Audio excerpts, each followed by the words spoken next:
mchumba wako usimlipie. Nikajua mtoto wangu mimi. Mtoto ni wa kwako, achana na wa kwako. Yaani usimsomeshe mwanamke wako ambaye ni mpenzi wako. Kwa nini nisimsomeshe? Unamsomesha kwa kumlipia. Yes, nataka pale chuo pale. Yes. Mwaka wa kwanza, wa pili, ndio, wa tatu, kama unakuta anasomea haya masuala ya udaktari. Ndio. Wanakaa siku 4 au rubani. 7 unalipa tu. Mwaka 2007 nikiwa na rafiki yangu anaitwa Ali. Ndio. Sio Alikiba. Mwaka 2007 tunasoma chuo. Ndio. Na chuo cha nitakwambia tu wala usipate shaka, najaribu kuficha baadhi ya vitu confidential. Tuko pale tunasoma mimi na rafiki yangu Ali. Akawa anampenda binti moja anaitwa Asela. Sawa. Sasa akaniambia, Juma, huyu mwanamke nampenda sana. Yes. Na ana kiu ya kumuona akisoma.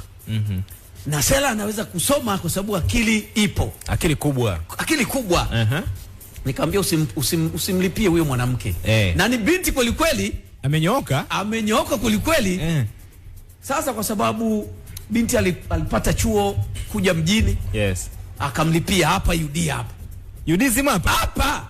Akamlipia. Mwaka wa kwanza. Lakini wanaongea video call za kutosha. Na mimi hapo anajitunzia mzigo wake, yani usiondoke. Na anafuatilia na maendeleo ya darasani. Kama mzazi vile. Leo uko wapi? Niko hostel. Piga video call. Anaona pale na mimi nakuepo, si tunakaa geto moja. Mwanangu. Naambia hali mambo yamekolea. Mwaka wa pili.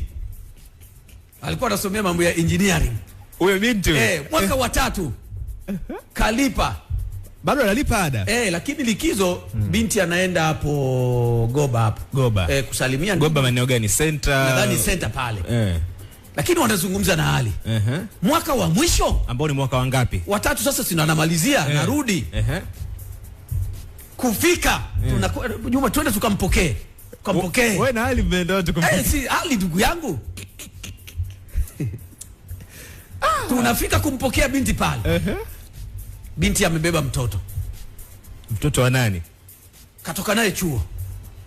Kamletea Ali mjomba badala ya vyeti. Sasa sikia Juma. Ina maana wakati siku zote, kwa sababu jamaa kila siku anapiga video call. Kila siku video call. Na kila siku lazima afuatilie maendeleo ya huyo mwanamke. Video call si unaona kichwa tu. Kwamba ni video call tu peke yake. Na mwanamke kwa nini anamzuia jamaa asije kumuona moja kwa moja? Nao jamaa alikuwa hawezi kutoka kwa sababu hakuwa na hela ndo analipia huku. Kwa hiyo kuharibu nauli kuja Na ilikuwa ni mkoani Mwanza kule. Kwa hawezi kufika na matumaini tu. Sasa ukitaka kuamini, ukitaka kujua kwa nini Sela alimfanyia Ali vile. Kwa nini alimfanyia na Ali alikuwa anamlipia? Ingia YouTube pale.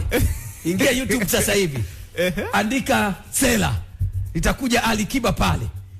Utaenda kuangalia wimbo mpya wa Alikiba. Unaitwa Sela. Unaitwa Sela pale. Genie X66. Doka mondo kabongo, ama nimezizima ya moyo. Amu nzima no songo, na jinyima raha pate furaha. Sina, si unajua mi sina